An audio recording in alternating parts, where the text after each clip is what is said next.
बिहार में कितने पढ़े लिखे लोग हैं? कक्षा 1 से लेकर ग्रेजुएशन तक की रिपोर्ट अब सामने आ गई है और बता दिया गया है कि बिहार में कितने लोग कहां तक पढ़ाई किए हैं। इसके साथ-साथ ये भी बता दिया गया है कि कितने लोगों के पास घर है, कितने लोगों के पास झोपड़ी है और कितने लोग बेघर हैं। नीतीश कुमार ने जाति गणना करवाई, जाति की रिपोर्ट तो पहले ही जारी कर दी गई थी, लेकिन अब जो रिपोर्ट सामने आई है उसमें पढ़ाई से लेकर नौकरी करने वालों की संख्या बिहार में कितनी है ये सब बताई गई है। कौन से लोग अमीर हैं, कौन से लोग गरीब हैं, ये डेटा भी सामने आया है और ये भी बताया गया है कि कितने लोग बिहार में रहते हैं और कितने लोग बिहार के बाहर गए हैं। मगर इस रिपोर्ट में आपको हम बताएंगे कि बिहार में कितने पढ़े लिखे लोग हैं और ये भी बताएंगे कि कितने लोगों के पास खुद का मकान है और कितने लोग बेघर हैं। अब नमस्कार, आप जनता जंक्शन देख रहे हैं और मैं आपके साथ वंदना पांडे, कैमरा पर्सन विशाल के साथ।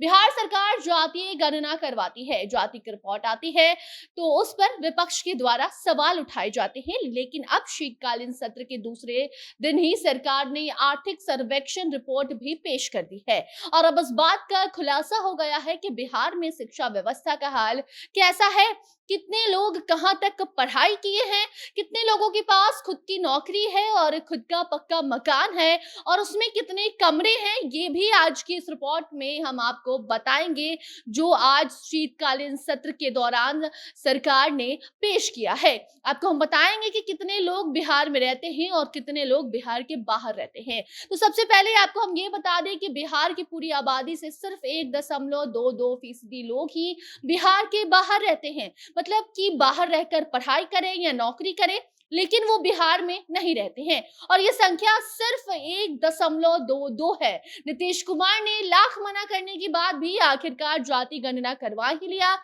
उसका रिपोर्ट भी अब जारी कर दिया है। विधानसभा में जाति और आर्थिक सर्वे की रिपोर्ट पेश की गई है और उसके बाद अब ये भी मालूम चल गया है कि बिहार में कितने लोग रहते हैं। रिपोर्ट के मुताबिक 94.28% बिहार वासी बिहार में ही है। रिपोर्ट कहती है कि इस आबादी को बाहर जाने की जरूरत बिल्कुल भी नहीं है। राज्य छोड़ के सिर्फ और सिर्फ 1.22% लोग ही बाहर गए हैं।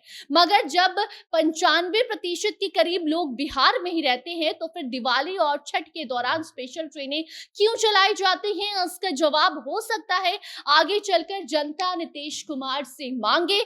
जनता ये सवाल कर सकती है कि जब 1.22% लोग बिहार में रहते हैं तो फिर हर राज्य में, हर शहर में राज्य के बिहारी ही तादाद उनकी क्यों ज्यादा रहती है, क्यों मजदूरों के रूप में लोग बाकी और राज्य में सबसे ज्यादा बिहारियों को देखते हैं। खैर, इसका जवाब नीतीश कुमार देते रहेंगे। अभी आपको हम आगे की वो रिपोर्ट बताते हैं जहां ये बताया गया है कि बिहार में कितने ऐसे लोग हैं जिनके पास खुद का पक्का मकान है और कितने ऐसे लोग हैं जिनके पास खपरेल वाला घर है और कुछ लोग ऐसे भी हैं जिनके पास घर है ही नहीं। तो ऐसे में पक्का मकान वाले जिसमें 2 से ज्यादा कमरे हैं, ऐसे 36.76 परिवार हैं। तो वहीं 22.37% परिवार इतने हैं जिनके पास पक्का मकान तो है मगर उसमें सिर्फ और सिर्फ एक कमरा है। तो वहीं आगे खपरेल और टीना वाले परिवारों की संख्या आप जान लीजिए तो वो 26.54 बताई गई है।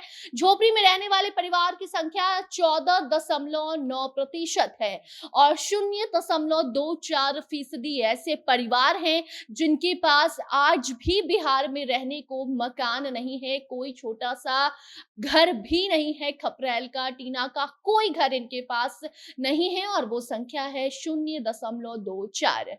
और अब इस रिपोर्ट में आगे बढ़े तो बात आती है शिक्षा व्यवस्था की। मुख्यमंत्री नीतीश कुमार ये दावा करते हैं कि बिहार में जो शिक्षा दर है वो अब बढ़ चुकी है, लेकिन आपको हम बताते हैं कि बिहार में सिर्फ 7% ऐसे लोग हैं जिन्होंने ग्रेजुएशन किया है। और अब उसके बाद आते हैं हम 11वीं और 12वीं की शिक्षा पर। तो 11वीं और 12वीं शिक्षा प्राप्त करने वाली आबादी पर अगर हम गौर करें तो सिर्फ 9.19 है। तो वहीं 9वीं और 10वीं तक की शिक्षा प्राप्त करने वाले लोगों की संख्या 14.71% है और कक्षा 6 से 8 तक की पढ़ाई करने वाले लोगों की आबादी 3.3% है और 1 से 5 तक की शिक्षा 22.67% लोगों ने बिहार में प्राप्त की है। तो अब ये रिपोर्ट बताती है कि बिहार में 8वीं तक लोग आसानी से पढ़ लेते हैं, लेकिन उसके बाद उनकी जो संख्या है वो धीरे-धीरे कम होने लगती है। 10वीं के बाद ये संख्या एकदम से कम होती जा रही है और 12वीं तक की शिक्षा प्राप्त करने के बाद